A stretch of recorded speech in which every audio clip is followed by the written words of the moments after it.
They called her just the janitor. For 8 years, she mopped floors, emptied trash bins, and stayed invisible in the corridors of St. Mary's Hospital. No one questioned why her hands moved with surgical precision when cleaning medical equipment, or why she always lingered near the ICU during critical cases. But when 12 patients started dying from identical symptoms that baffled every doctor, and she was the only one who recognized the pattern, everything changed. What she did next would expose a conspiracy that reached the highest levels of hospital administration. Welcome to those who left a trace. Before we dive into this incredible story, tell us in the comments where in the world you're watching from today. And if you believe stories like this deserve to be heard, hit that subscribe button. The fluorescent lights hummed overhead in the long corridors of St. Mary's Medical Center, casting their sterile glow over polished linoleum floors that reflected the hurried footsteps of doctors, nurses, and patients' families. At 5:30 a.m., the hospital was transitioning from the quiet emergency calm of night shift to the controlled chaos of morning rounds. Among the early arrivals was someone most people barely noticed. Maria Santos pushed her cleaning cart to the main entrance, badge clipped to her gray uniform, hair pulled back in a practical ponytail. To the security guard who waved her through, to the night nurses finishing their shifts, to the residents grabbing coffee before morning rounds, she was furniture, necessary but invisible. Maria had been cleaning at St. Mary's for 8 years. She knew every room, every hallway, every hiding place where medical staff went to cry after losing a patient. She understood the rhythm of the hospital better than some people who'd worked there for decades. But what no one knew was that Maria Santos had been listening, observing, and remembering everything with the trained eye of someone who understood far more than her job description suggested. Her real name was Dr. Elena Vasquez, and she had been one of the most promising emergency medicine residents in the country before her life had been systematically destroyed by people who thought she knew too much about the wrong things. 8 years ago, Dr. Vasquez had been working at Metropolitan General when she discovered evidence of systematic medical malpractice that extended into criminal negligence. Medications being deliberately switched, patient records being falsified, people dying so that others could profit from insurance fraud and malpractice settlements. When she'd tried to report it through proper channels, she'd found that the corruption reached levels she'd never imagined. Her medical license had been revoked on fabricated charges.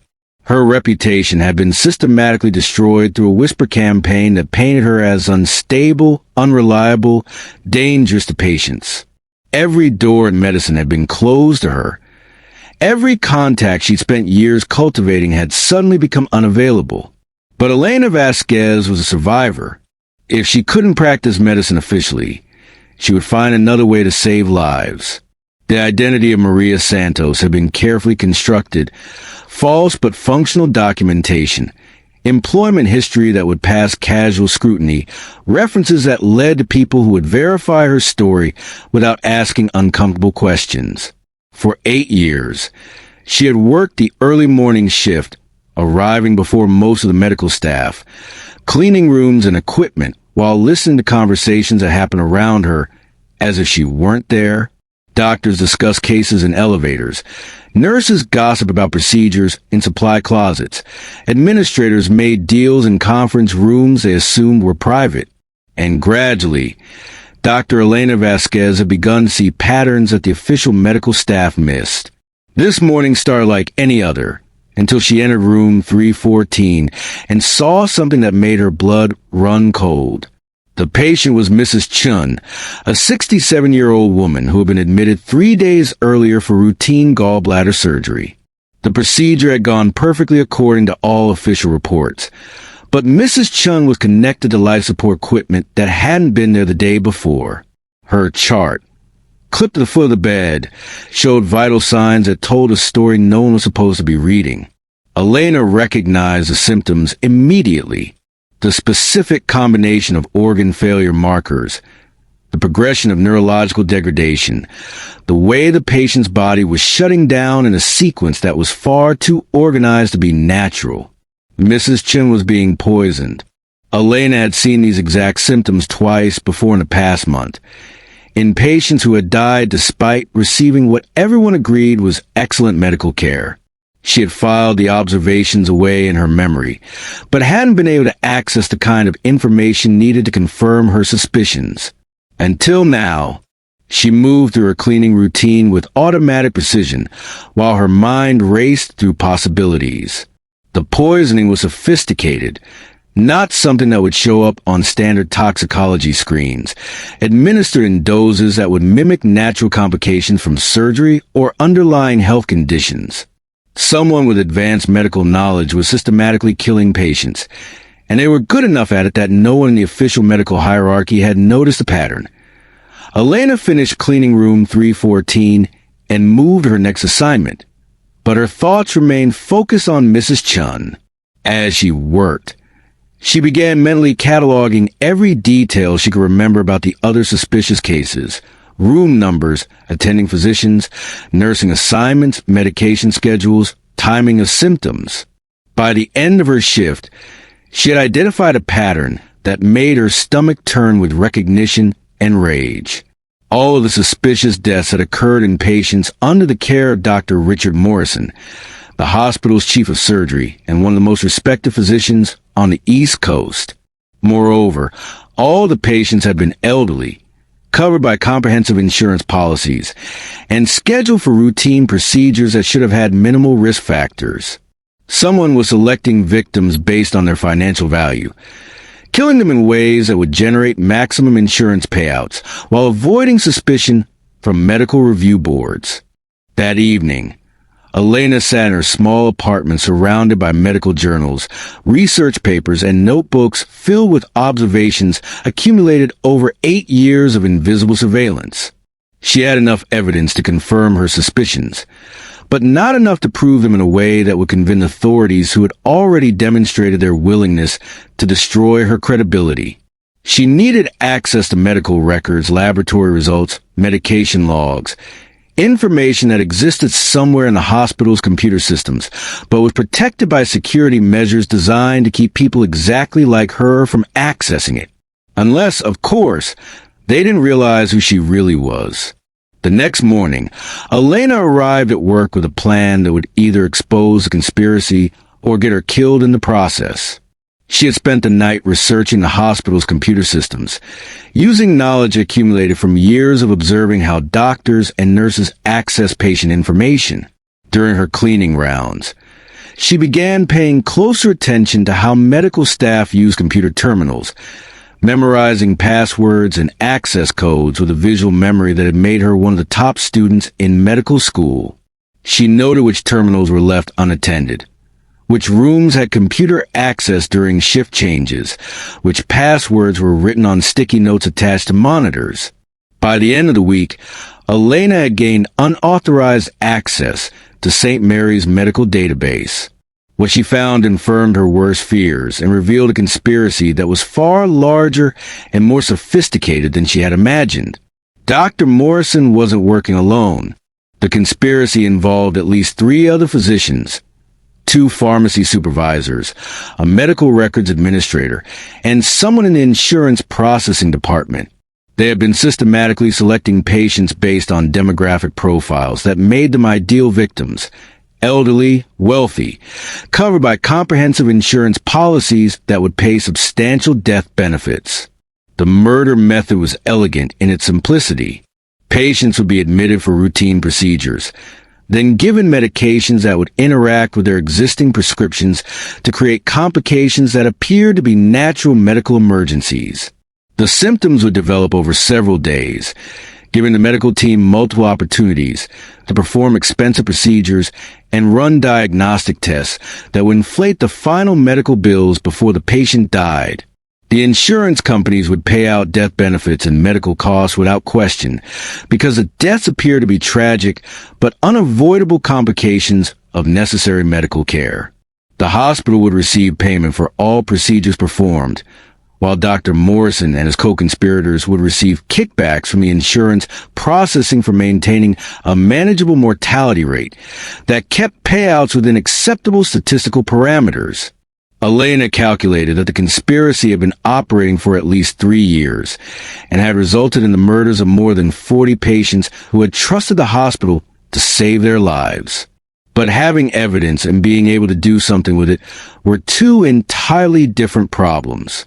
Elena knew that simply taking her information to hospital administration would be useless. Some of them were clearly involved in the conspiracy. Going to local police would likely result in her evidence being dismissed as the delusions of a disgraced former doctor with a history of making false accusations. She needed to find a way to expose a conspiracy that would be impossible to cover up or dismiss.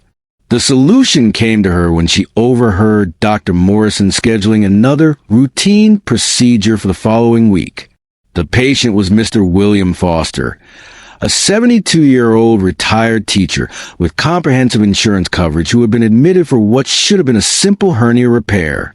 Elena realized that she had a unique opportunity. She could prevent Mr. Foster's murder, while simultaneously gathering the kind of evidence that would be impossible for anyone to ignore or explain away. But doing so would require her to reveal her true identity and destroy the carefully constructed life she had built as Maria Santos. It was a decision that took her exactly 30 seconds to make. On the morning of Mr. Foster's surgery, Elena arrived at work carrying more than her usual cleaning supplies. Hidden in her cart were items that hadn't been there during 8 years of custodial work.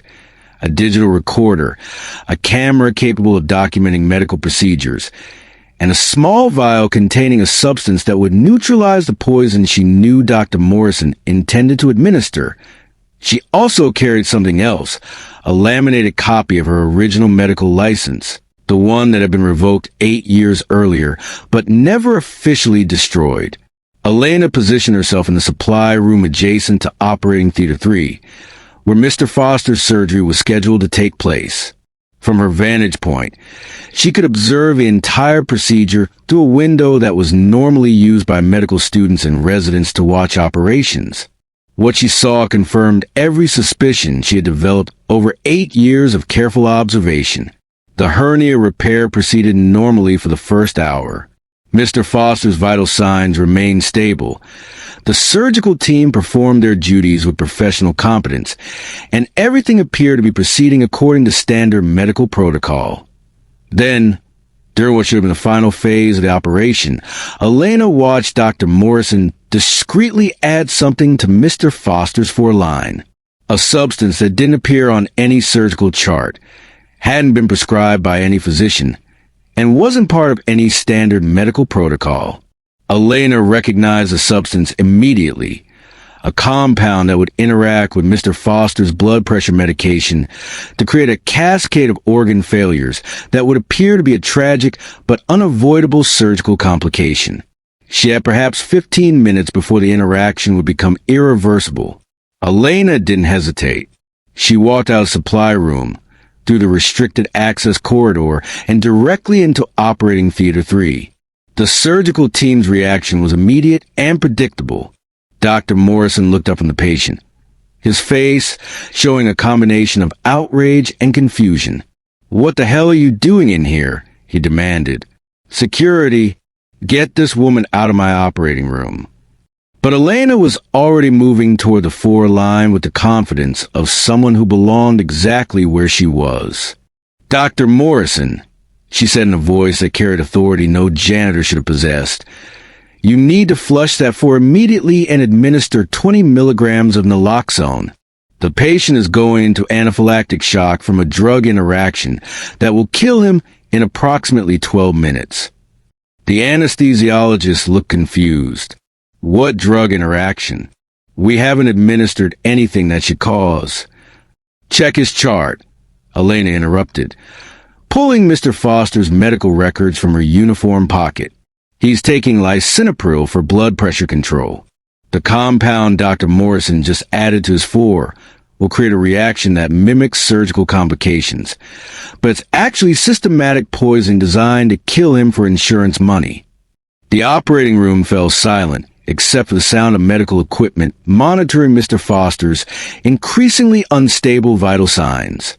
Dr. Morrison's face had gone pale, but he attempted to maintain his authority. This woman is clearly mentally ill. She's a janitor, for God's sake. Security.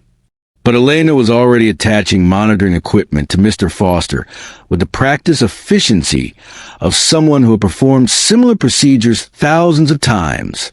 She looked directly at the anesthesiologist, Dr. Sarah Kim, whom she had observed for years and knew to be honest and competent. Dr. Kim, look at his blood pressure readings over the past 3 minutes. Look at the specific pattern of cardiovascular decline. You know these symptoms don't match anything you've administered. Dr. Kim studied the monitors, her expression growing increasingly concerned. She's right. These readings don't make sense based on our medication protocol. Elena reached into her uniform and pulled out the laminated medical license. My name is Dr. Elena Vasquez. I've been working here for 8 years under a false identity, investigating a conspiracy to commit insurance fraud through systematic patient murder. Dr. Morrison has just administered a compound that will kill Mr. Foster unless we act immediately. She handed the license to Dr. Kim while simultaneously beginning emergency treatment procedures. I'm going to flush his four and administer naloxone. If you don't believe me, check the medical literature on interactions between lisinopril and the compound he just injected. You'll find that the reaction pattern matches exactly what we're seeing on his monitors. Dr. Morrison stepped forward, his voice rising with anger and desperation. Don't listen to her. She's a disgraced doctor who lost her license for falsifying medical records. She's delusional. But Dr. Kim was already comparing Elena's license information with medical databases on her tablet. Her expression shifted from confusion to shock to determination. Dr. Vasquez's license was revoked, but not for falsifying records. According to this, she was investigating medical malpractice when she lost her credentials. She looked up at Elena. What do you need me to do? Elena began administering the antidote while explaining the medical reasoning behind her actions. The compound creates a delayed reaction that mimics natural surgical complications. By the time traditional diagnostic methods identify the problem, the patient is already in irreversible organ failure. But if we flush the system now and neutralize the compound, he should recover completely. For the next 20 minutes, Elena took control of Mr. Foster's medical care with the authority and competence of someone who had never stopped being a doctor. She issued orders to nursing staff, interpreted diagnostic results, and administered treatments that gradually stabilized his condition. Dr. Morrison stood frozen at the edge of the operating room, understanding that his career and freedom were dissolving in real time. When Mr. Foster's vital signs returned to normal ranges, Elena stepped back and looked around the operating room at medical staff, who were staring at her with expressions ranging from admiration to disbelief. Dr. Kim, she said quietly, I have 8 years of documentation about this conspiracy.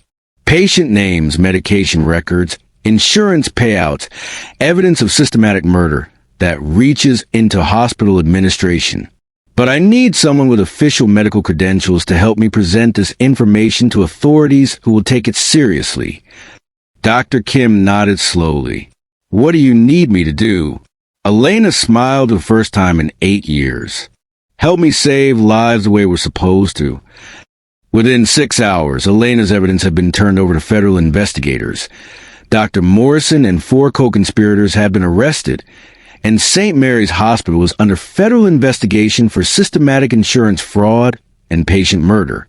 The story broke on national news that evening, focusing on the former doctor who had spent 8 years working as a janitor to expose a conspiracy that had killed more than 40 patients. Elena Vasquez was offered the opportunity to have her medical license reinstated and return to practicing emergency medicine. She accepted with one condition. She would continue working at St. Mary's, helping to rebuild the hospital's reputation and ensuring that patients received the kind of care they deserved.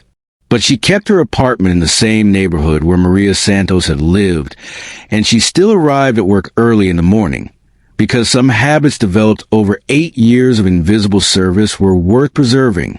3 months later, Dr. Elena Vasquez stood in the same operating room where she had saved Mr. Foster's life, performing emergency surgery on a patient who would live because she had refused to let corruption destroy her commitment to healing. She no longer needed to hide her identity or pretend to be someone else. But she had learned something during her years as Maria Santos that no medical school had taught her.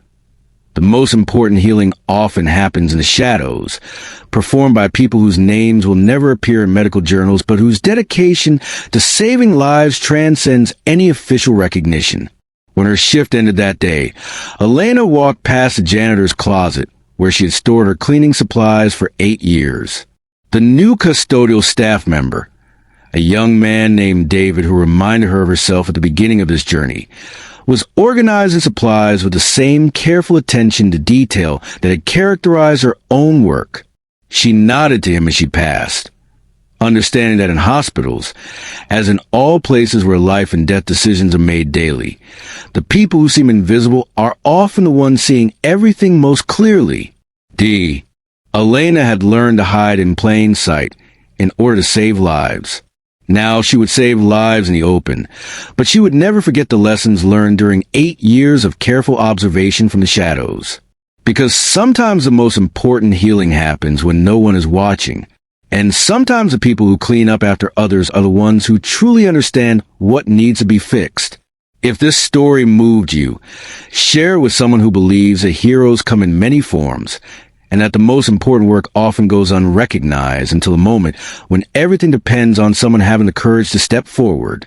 Tell us in the comments where you're watching from today, and if you believe stories like Elena's deserve to be heard, hit that subscribe button. At those who left a trace, we honor the people who never gave up, even when the world tried to make them invisible. Thank you for watching, and we'll see you in the next story.